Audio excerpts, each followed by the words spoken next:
We are studying France revolution, France की क्रांति। तो जो फ्रांस की क्रांति हुई, तो क्या did women have a revolution? क्या ये क्रांति महिलाओं के लिए भी हुई?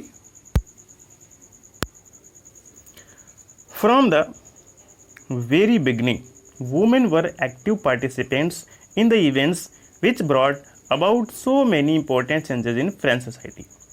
महिलाएं जो थी वो शुरू से ही फ्रांसीसी समाज में जो परिवर्तन होते रहे हैं उसमें हमेशा से सक्रिय रूप से शामिल रही है, उनकी भागीदारी हमेशा रही है।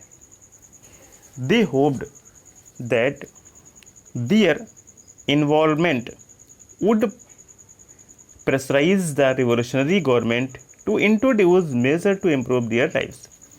वो ऐसा सोचती थी अगर वो इसमें इन्वॉल्व रहेंगी तो उनको ऐसी उम्मीद थी, ऐसी आशा थी कि जो क्रांतिकारी सरकार है उनके जीवन में भी कुछ सुधार लाने पे मजबूर होगी, उस पर भी कुछ प्रेशर पड़ेगा। Most women of third state, जो तीसरा स्टेट था, उसकी अधिकतर महिलाएं had to work for living, उनको अपनी जीविका के लिए कार्य करना पड़ता था। दे वर्कड एज सीमेस्टेस, वो सिलाई करती थी, या लॉन्ड्रेसेस, कपड़ों की धुलाई करती थी।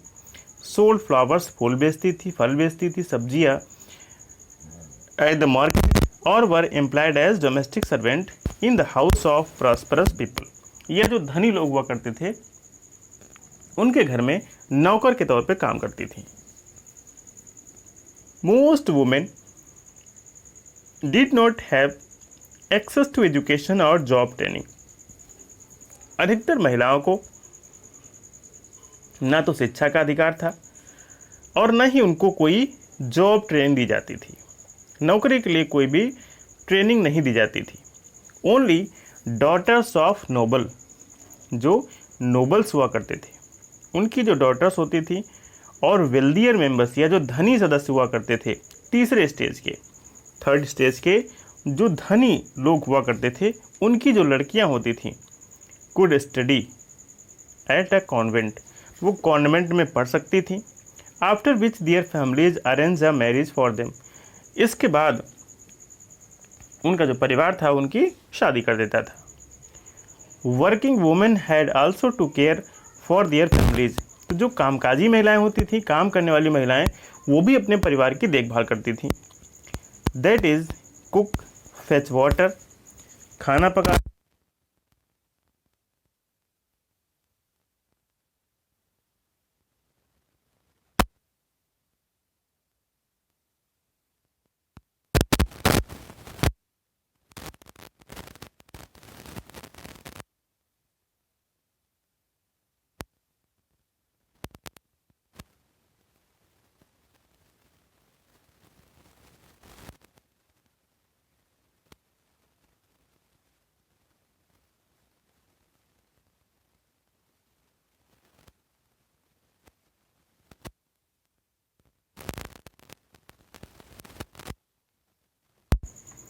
सिक्सटी 60 जो क्लब है महिलाओं के, वो फ्रांस के सिटीज में निकल के सामने आए। The society of revolutionary and republican women was the most famous of them. उनमें से ये जो ग्रुप था, ये क्लब था, कौन सा? Society of revolutionary and republican women, ये बहुत ही इंपॉर्टेंट है। वन ऑफ दियर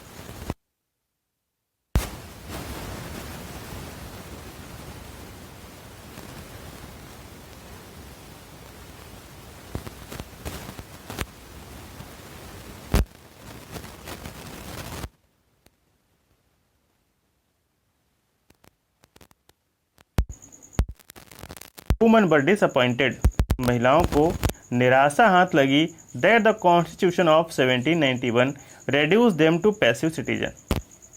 1791 का जो कॉन्स्टिट्यूशन था उसने उनको पैसिव सिटीजन बना दिया, एक्टिव से पैसिव, निष्क्रिय नागरिक। They demanded the right to vote, वो मांग कर रही थी कि उनको भी वोट डालने का अधिकार मिले। To be elected the assembly and to hold political offices, उनको भी राजनीतिक सहभागिता मिले, वोट डालने का अधिकार मिले, पुरुषों के समान राइट्स मिले। ठीक है, तो ये सब उनकी मांगे थी। ओनली देन दे फेल्ट, अगर उनकी राजनीति में भागीदारी होती है तभी वो महसूस करेंगी दियर इंटरेस्ट भी represent in the new government, तो नई सरकार है उनके जो हित हैं उनको ध्यान में रख पा रही है। In the early years the revolutionary government did introduce laws that helped improve the lifes of women, जो प्रारंभिक शुरुआत के कुछ वर्ष हुए हैं उसमें क्रांतिकारी महिलाओं के जीवन में कुछ सुधार हों, इसके लिए कुछ कानून लाए गए। Together with the creation of state schools, school was made compulsory for all girls, कुछ सरकारी स्कूल खोले गए और जितनी भी गर्ल्स थी उनके लिए शिक्षा को अनिवार्य कर दिया गया, कंपल्सरी कर दिया गया। Their father could not know longer force them into marriage against their will, और अब उनकी इच्छा के खिलाफ उनके जो फादर थे उनको शादी के लिए मजबूर नहीं करेंगे, विवाह के लिए बाध्य नहीं करेंगे। Marriage was made into a contract entered into freely and registered under civil law, जो शादी थी अब एक पंजीकरण हो गया था। ठीक है, एक स्वैच्छिक अनुबंध हो गया था। डाइवोर्स वॉज मेड लीगल, जो तलाक थी उसको लीगल माना गया, वैध माना गया। And could be applied for by both women and main, और इसके लिए तलाक के लिए कोई भी अर्जी दे सकता था, चाहे वो महिला हो अथवा पुरुष हो। Women could now train for job, महिलाओं को अब नौकरी के लिए ट्रेन किया जाने लगा था। कुड बिकम आर्टिस्ट और रन स्मॉल बिजनेस, अब वो कलाकार बन सकती थी और अपने छोटे छोटे व्यवसाय चला सकती थी। तो शुरू के सालों में ये कुछ परिवर्तन हुए। लड़कियों के लिए शिक्षा अनिवार्य कर दी गई, शादी के लिए उनके फादर मजबूर नहीं कर सकते थे, तलाक का जो सिस्टम था उसको वैध माना गया और इसको कोई भी महिला भी इसके लिए अर्जी दे सकता था और पुरुष भी। Women's struggle for equal politics right however continued, लेकिन राजनीतिक अधिकारों के लिए जो महिलाओं का संघर्ष है वो अभी भी जारी था। कुछ बातें तो उनकी मान ली गई, लेकिन जो पॉलिटिकल राइट्स थे उनको अभी भी नहीं मिले थे, इसके लिए उनका संघर्ष जारी था। Through the next 200 years in many countries of the world, ठीक है, आने वाली अगली सदी में कई देशों में चलता रहा, ये जो प्रोटेस्ट है ये चलता रहा। The fight for the vote was carried out through a international suffrage movement during the late 19th century and the early 20th century. 19वीं शताब्दी के अंत में और 20वीं शताब्दी के प्रारंभ तक ये जो आंदोलन है इसको इंटरनेशनल सफरेज मूवमेंट के द्वारा चलाया जाता रहा। जो वोट डालने का अधिकार है इसके लिए जो इंटरनेशनल सफरेज मूवमेंट है ये इसके पक्ष में रहा। The example of political activities of French women during the revolutionary years was kept alive as an inspiring memory, और ये जो महिलाओं का आंदोलन रहा फ्रांसीसी महिलाओं का, इसको एक स्मृति के रूप में जिंदा रखा गया। It was finally in 1946 that women in France won the right to vote. अंततः 1946 में फ्रांस की महिलाओं को मताधिकार हासिल कर लिया, मीन्स उनको वोट डालने का अधिकार मिल गया। एबॉलिशन ऑफ स्लेवरी, गुलाम प्रथा का अंत या गुलामी का अंत। One of the most revolutionary social reforms of the Jacobin regime was the abolition of the slavery in the French colonies.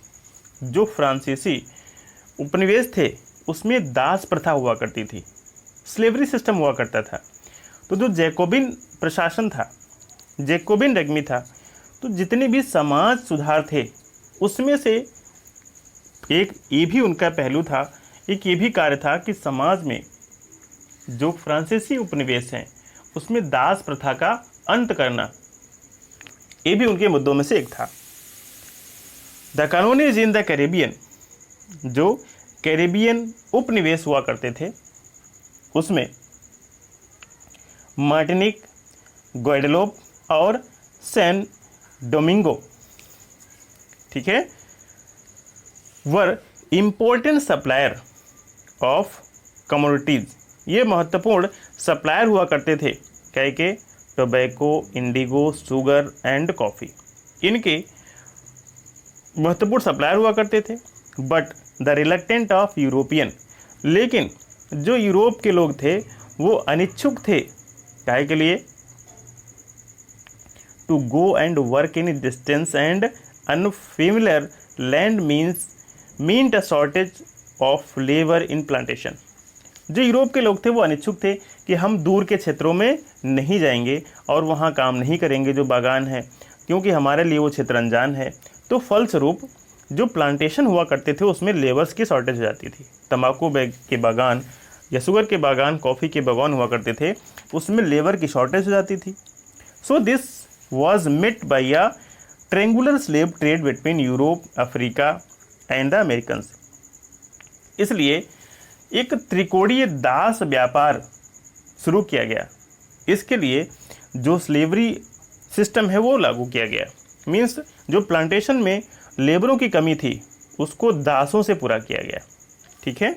और ये ट्रेंगुलर व्यापार शुरू किया गया यूरोप, अफ्रीका और अमेरिका के बीच। The slave trade began in 17th century. जो दास व्यापार है इसकी शुरुआत 17वीं शताब्दी में हुई। French merchant sold from the ports of Bordeaux और नेस। जो फ्रांस की व्यापारी हुआ करते थे, सौदागर हुआ करते थे, बोर्दे या नाते बंदरगाह से जाते थे। कहाँ? अफ्रीकन कोस्ट, ठीक है, अफ्रीकन तटों पे ये बोर्देक्स और नैते बंदरगाह से जाते थे। Where they bought slaves from local chieftains, जहाँ वह स्थानीय लोगों से गुलामों को खरीदते थे। ब्रांडेड एंड शेकल्ड, हाथों में उनके हथकड़ी पहना दी जाती थी। किसके? गुलामों के। उनको बांध दिया जाता था। The slaves were packed up tightly, जहाज़ों में उनको ठूंस के भर दिया जाता था। फॉर द 3 months, 3 महीने के लिए, long voyage across the Atlantic to the Caribbean. 3 महीने की लंबी यात्रा, जो समुद्री यात्रा तय करते थे अटलांटिक के द्वारा कैरेबियन तक, उनको जहाज़ों में ठूंस दिया जाता था, हथकड़ी लगा दी जाती थी। There they were sold to plantation owners, फिर वहाँ कैरेबियन में ले जाके उनको जो बागानों के मालिक होते थे उनको बेच दिया जाता था। The exploitation of slave labour made it possible to meet the growing demand in European markets for sugar, coffee and indigo. तो जो बाजार में, यूरोपियन बाजार में मांग बढ़ रही थी मजदूरों की, इंडिगो के बागान में, शुगर, कॉफ़ी के बागानों में, तो इन्हीं गुलामों के द्वारा उसको पूरा किया जाता था। Port cities like Bordeaux and Nantes owed their economic prosperity. जो बंदरगाह हुआ करते थे जैसे बर्देक्स एंड नंते, इन्होंने बहुत अधिक आर्थिक समृद्धि हासिल की to the flourishing of slave trade. इसी व्यापार, जो गुलाम व्यापार था, दासों का व्यापार था, इसी व्यापार के माध्यम से ये बहुत ही समृद्ध बन गए, आर्थिक रूप से धनी बन गए। Throughout the 18th century there was little criticism of slavery in France. 18वीं शताब्दी तक फ्रांस में जो दास प्रथा थी उसको किसी ने बहुत अधिक निंदनीय नहीं बताया, उसको किसी ने बहुत अधिक क्रिटिसिज्म नहीं किया। The national assembly held long debates about whether the rights of men should be extended to all France subjects including those in the colonies.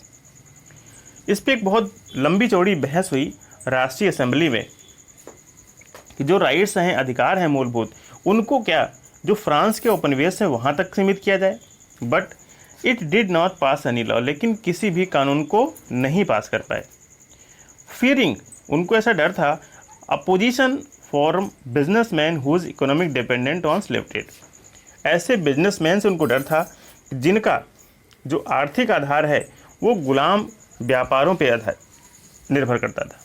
Means उनसे उनकी जो अधिक से अधिक आबादी है, जो धनी लोग हुआ करते थे, गुलामों को बेचने से होती थी, तो उनको ऐसा डर था कि वो इनका विरोध करेंगे, इसलिए कोई भी कानून पास नहीं कर पाए।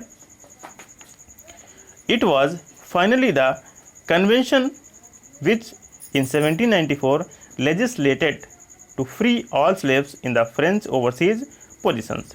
अंततः एक कन्वेंशन पारित हुआ 1794 में, ठीक है, जिसमें जो दास प्रथा थी, गुलाम प्रथा थी, फ्रांस से उसको अंत कर दिया गया। This however turn out to be a short term measure, लेकिन ये जो कानून पारित किया गया बहुत कम समय तक रहा। 10 years लेटर, 10 सालों बाद, नेपोलियन इंट्रोड्यूस स्लेवरी, नेपोलियन ने जो दास प्रथा थी उसको दोबारा से लगा दिया। 10 वर्षों के बाद नेपोलियन ने दास प्रथा थी उसको पुनः से शुरू कर दिया। प्लांटेशन ओनर्स अंडरस्टूड, जो प्लांटेशन बागानों के मालिक थे वो समझ गए थे, their freedom as including the right to enslave African negro in pursuit of their economic interest. जो अफ्रीकन नीग्रोज हैं तो उनके जो आर्थिक हित हैं उनको साधने के लिए, उनको मनाने के लिए जो गुलाम बनाने की स्वतंत्रता है वो उनको मिली है। Slavery was finally abolished in French colonies इन 1848। अंततः जो दास प्रथा है उसको फ्रांस के उपनिवेशों से 1848 में ख़त्म कर दिया गया।